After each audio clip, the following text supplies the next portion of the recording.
Përshëndetje, jemi në Money Hour, është podcasti I Fast News Ekonomi. Unë jam Aurora Sulçe dhe jam me Ergis Sefën dhe jemi tek One Connect Hub, Kubi One tek Piramida. Falenderojmë kompaninë që na mundson realizimin e këtij podcasti. Për çfarë flasim sot, Ergis?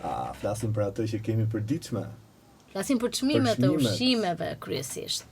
Të gjithë ne ankohemi dhe themi në për biseda të përditshme familjarët me miqë sa shtrenjtë është bërë jetesa, shkojmë në pazar, më përpara me 10.000 lekë blejmë diçka, tani nuk blejmë më dot asgjë. Po përse ndodh kjo? Është bërë në fakt një studim, Ilir Ciko është nga ekspertët më të mirë të ekonomisë në Shqipëri, ka studiuar çmimet që sjellin 3 kompani europiane në Shqipëri. Të njëjtat produkte shiten edhe në vendet europiane, por edhe në vendet e tjera të rajonit. Janë gjetur ndryshime të theksuara, çka do të thotë që ne paguajmë shumë më shumë. Dhe për të folur më shumë për këtë çështje, për arsyet sepse ne detyrojmë të paguajmë nga xhepi në fund të muajit edhe pse jemi një popull I varfër, kemi kënaqësinë të kemi pikërisht në podcastin e radhës Ilir Cikon. Mirë se erdhe Ilir. Përshëndetje, kënaqësi të jemi së bashku. Para se gjithash, si nisi ideja që të studioje çmimet dhe t'i krahasoje pasaj me vendet europiane, me ato rajonale, nga nise, nga mori spunton? Jetesa është bërë e shtrenjtë, e shëdukshme, ndoshta ajo sa që mund të kapet nga statistikat zyrtare të Instatit, I cili përdor një metodologji të vetëm për llogaritjen e çmimeve të konsumit, por është ndjeshme që veçanërisht në zonat urbane ka një rritje të pa justifikueshme dhe deri diku të papranueshme nga ana e qytetarëve të çmimeve për mallrat e konsumit. Ka vite që vihet re kjo prirje dhe është theksuar së tepërmi gjatë viteve të fundit, ku shikohet që edhe në produktet, veçanërisht produktet bujqësore, fruta dhe perime, ka po ashtu një prirje të rritjes me ritme shumë të shpejtuara të këtyre produkteve, si të prodhimit vendas ashtu dhe atë që importohet. Për këtë arsye, duke u nisur nga thjesht disa raste episodike që të gjithë I kemi ndeshur, kemi qenë jashtë, kur kemi qenë në vende të fqinje, apo në Itali, apo në Gjermani, apo kudo që kemi vizituar dhe kemi hyrë për të bërë një blerje normale dhe normalisht çdo konsumator kur shkon dhe gjen të njëjtin operator me cilin është mësuar në tregun vendas, kërkon që të blej po ato produkte dhe në momentin që ti shkon te kasa dhe bën pagesën për to, ndihesh I befasuar sepse është një ndryshim të jashtëzakonshëm, I cili është jo vetëm I kapshëm nga ana e konsumatorit, por është, siç e thash, shpesh është edhe një surprizë, as pak e këndshme, pasi kupton menjëherë që shumë nga çmimet e produkteve që gjen sot në tregun tonë, të cilat pjesa më e madhe importohen nga këto kompani të cilat janë operator europian, për fat të keq përfundojnë me çmime fundore, për ata që paguan konsumatori, me një çmim I cili është shumë I lartë se sa ai që paguan konsumatori europian duke marrë po të njëjtin produkt dhe duke të marrë po të njëjtin shërbim nga të njëjtat kompani. Sa më shumë. Të theksojmë këtu që gjithë ky diskutim që bëjmë bëhet duke patur parasysh edhe faktin që jo vetëm që në analizën që kam kryer janë parasysh edhe çështja e taksave, për ndryshimet e taksave nga njëri vend në tjetrin, të cilat janë element të rëndësishëm kur kryhen krahasime të tilla, por edhe faktorë të tjerë, siç mund të jetë çështja e kostos, për shembull, jo vetëm kostos së transportit, pasi shumë thonë që shikoj se Shqipëria është një vend që ka kosto të lartë transporti, ndaj unë mendova që do të ishte udhës që ky krahasim të bëj pak me vendet e rajonit, për të para është vërtet çështje e transportit që e krijon këtë problem, nga ana tjetër edhe elemente të tjera, për shembull madhësia e tregut, fuqia blerëse, kosto e fuqisë punëtore, mes kosto e fuqisë punëtore, kosto e marrjes me qiratë ambienteve apo kosto e blerjes infrastrukturës nevojshme për vënien në funksionim të operatorëve të tillë.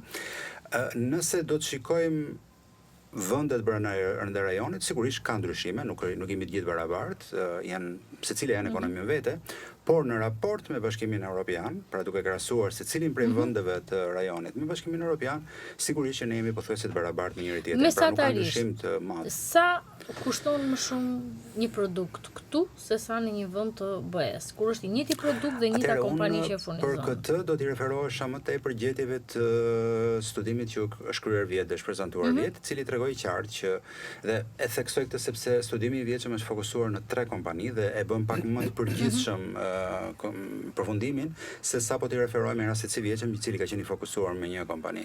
Pra, në rastin e vjeçëm kur u analizuan 3 kompani ndër më të mëdha që operojnë këtu në Shqipëri në tregun e produkteve të konsumit, rezulton që mesatarja e produkteve që këto 3 operator shesin në Shqipëri, çmime mesatare që ato shesin, është 80%, pra 79.9% më e lartë se sa mesatarja e të njëjtat produkteve, eksaktësisht të njëjtave produkte që po të njëjtat operator ofrojnë në vendet të Bashkimit Evropian nga këto kompani vinë.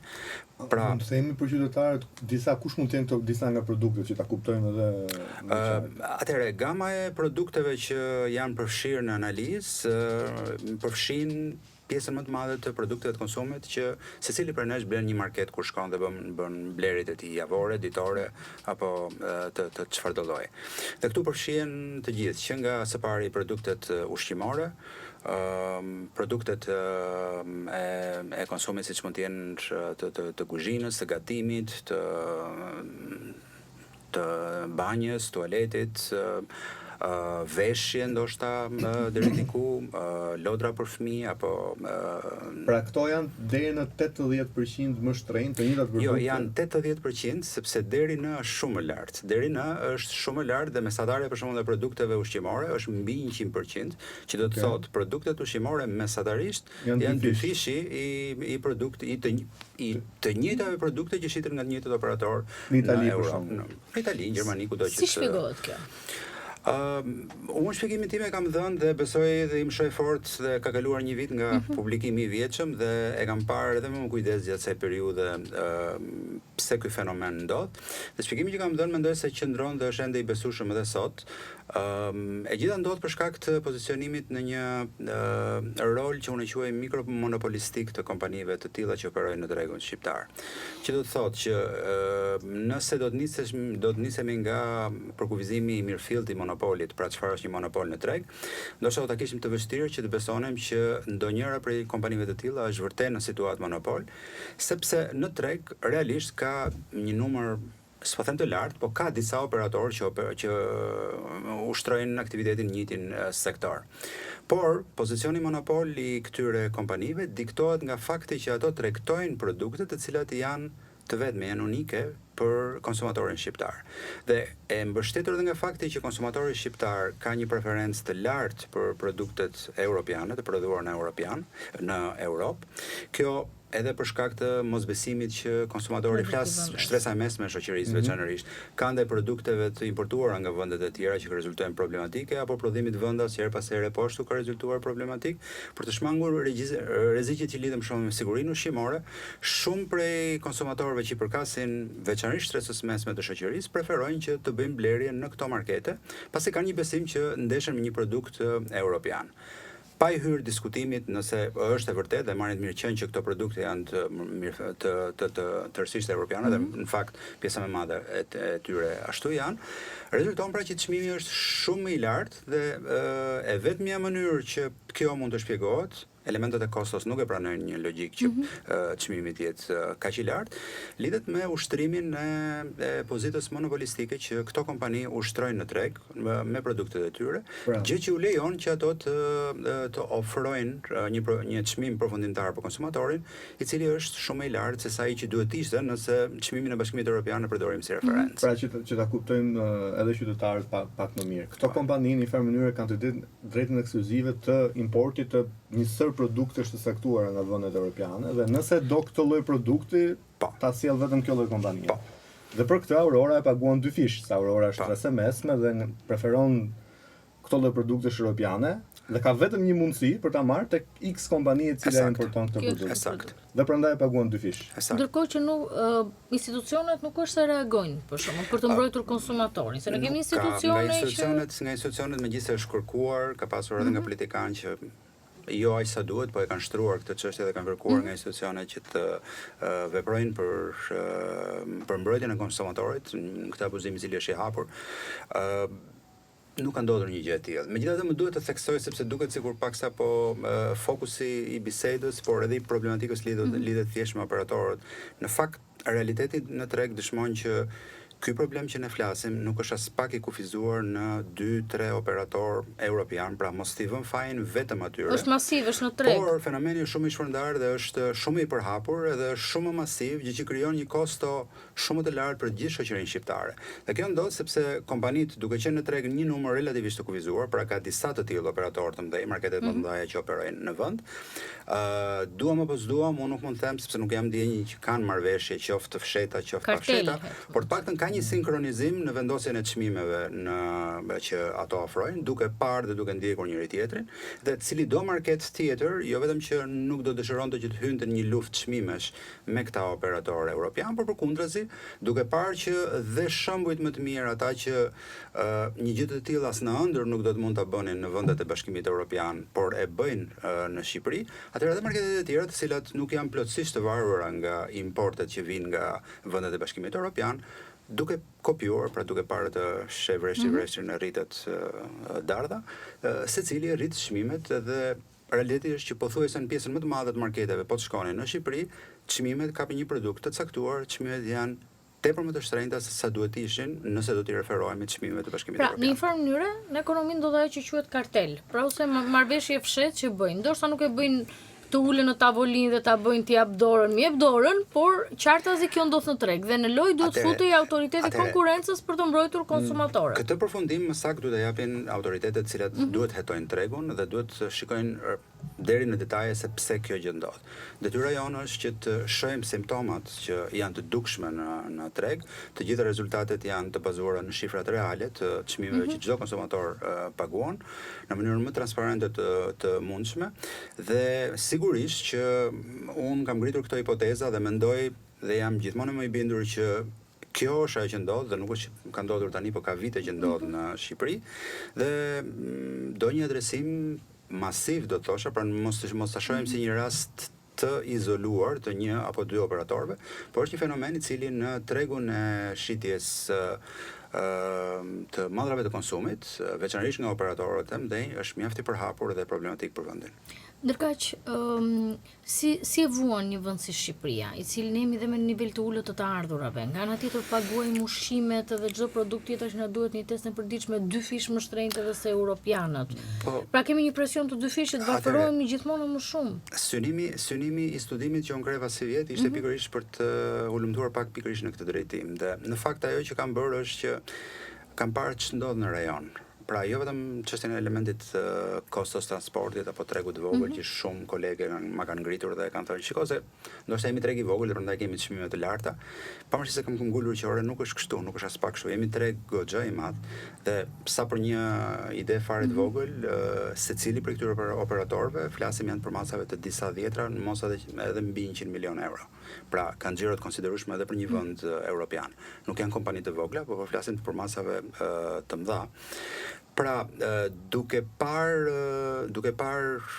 këtë argument që është dhënë për çështje transporti apo të kostos apo të tjerë, mendova që le ta shohim pak më pranë çfarë ndodh në rajonin tonë dhe u bëra një analizë krahasuese e cila përkthehet në një tregues indeks pra të konkurrencës në treg. Sepse në fundit gjithë kjo çfarë po diskutojmë tash është vetëm një gjë, është mungesë konkurrence. Është një mungesë konkurrence që diktohet nga mungesa e funksionimit të institucioneve që duhet promovojnë konkurrencën si faktor parësor për funksionimin e ekonomisë së tregut në çdo vend, por natyrisht edhe prej numrit kufizuar të operatorëve në treg.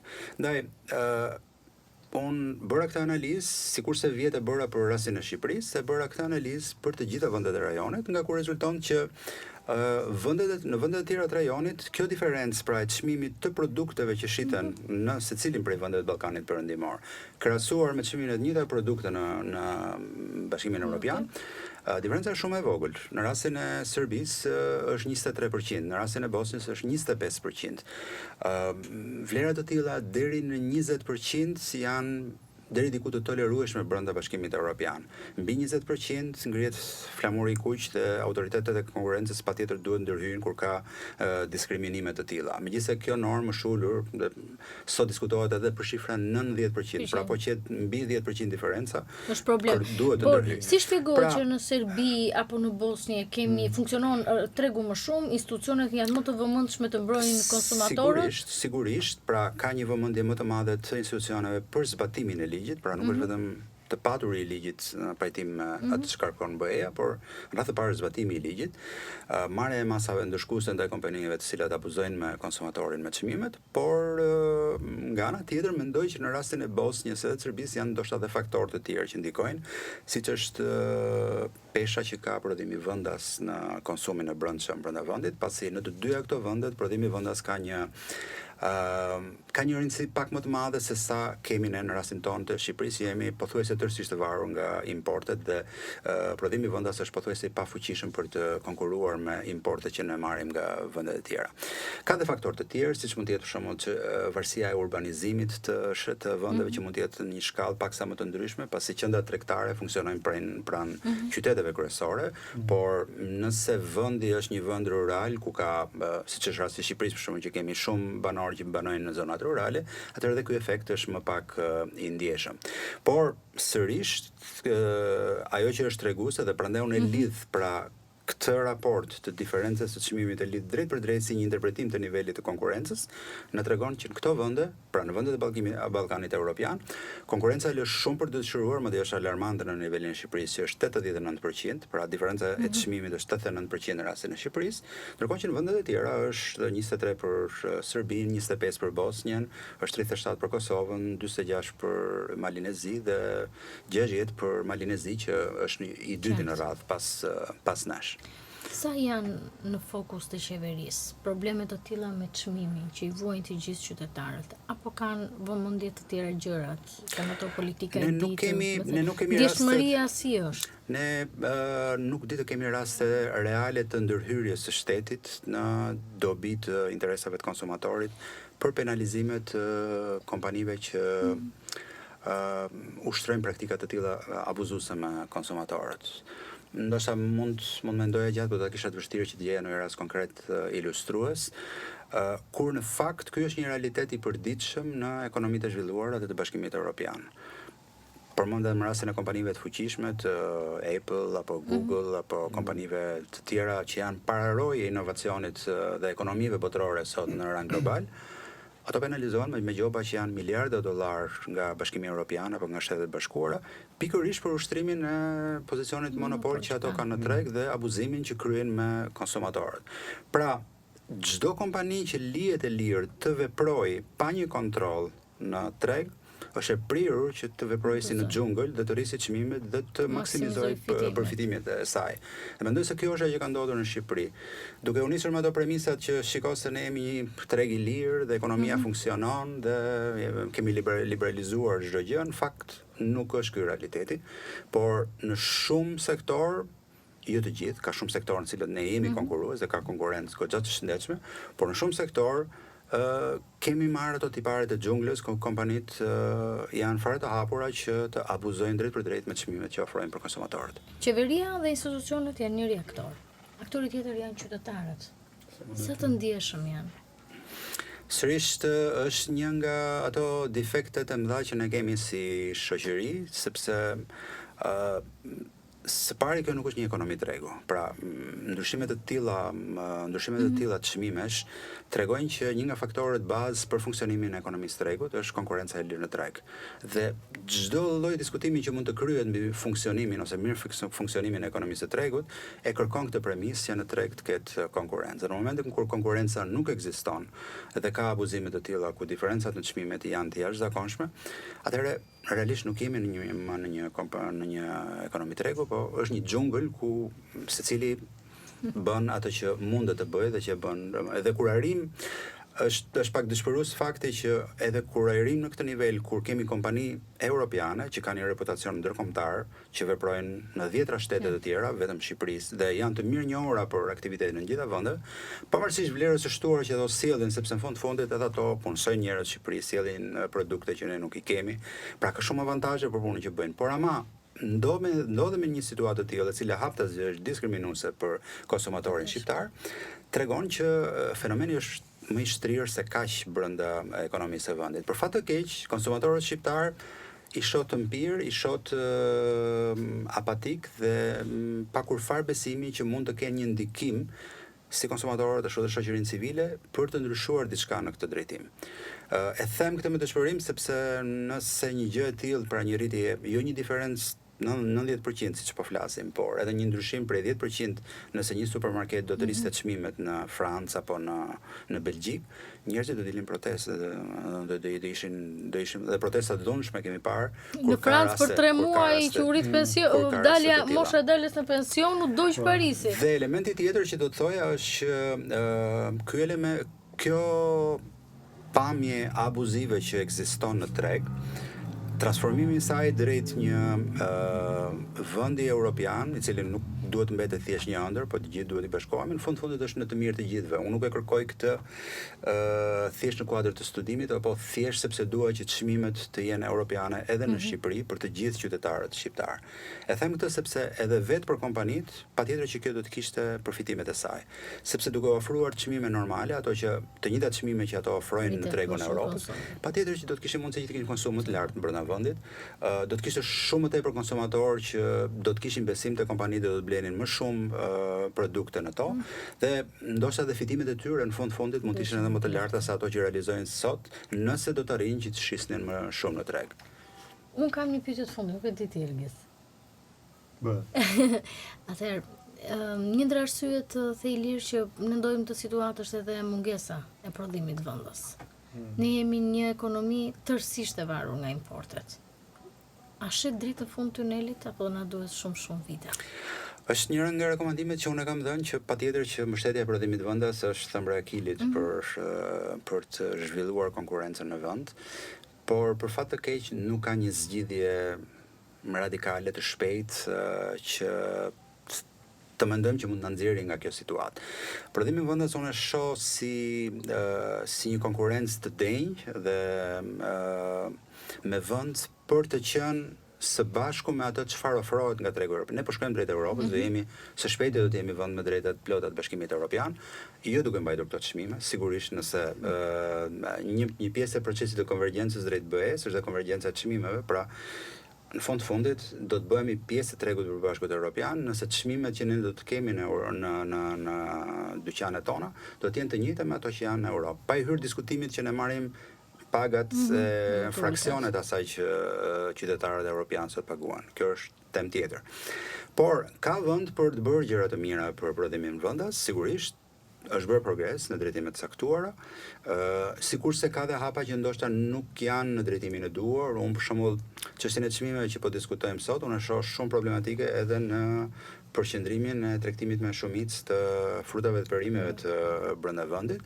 Vjetër e dukshëm që ka një ngritje shumë të pajustifikueshme të çmimeve fundore që konsumatorët blejnë në tregun edhe për prodhimit vendas, dhe kjo ka ardhur pas funksionimit të pikave të grumbullimit në vend.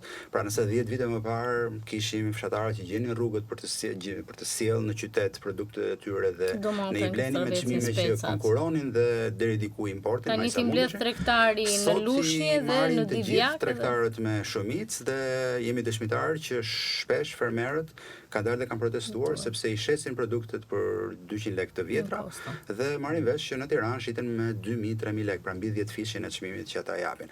Pra mendoj që kjo shtresa, pra vënia e tregut, vënia në funksionim e tregut me shumicë në të pikave të grumbullimit produkteve bujqësore ka avantazhet e veta, pasi strukturon tregun në një farë mënyrë dhe ndihmon në funksionimin e tij, por është një nga pikat e dobta që kërkon një vëmendje tepër të lartë për të mbrojtur interesat e konsumatorit, për të promovuar konkurrencën dhe për të shmangur abuzimet që mendoj se edhe në këtë sektor janë të pranishme. Nuk kam çështë të zë më shumë se. Ilirciko, ishte kënaqësi që të kishim në podcast edhe shumë faleminderit për studimin, për angazhimin, edhe që evidenton këto problematika. Nuk është e lehtë në Shqipëri, sepse kompanitë dhe bizneset përgjithsisht në momentin që i sulmon të dashur miq të kundërpërgjigjen, hyn në fuqi ligji i tretë i Newtonit në atë moment. Ilirciko, faleminderit. Faleminderit shumë, kënaqësi. Mirupafshim bashkë. Pafshim.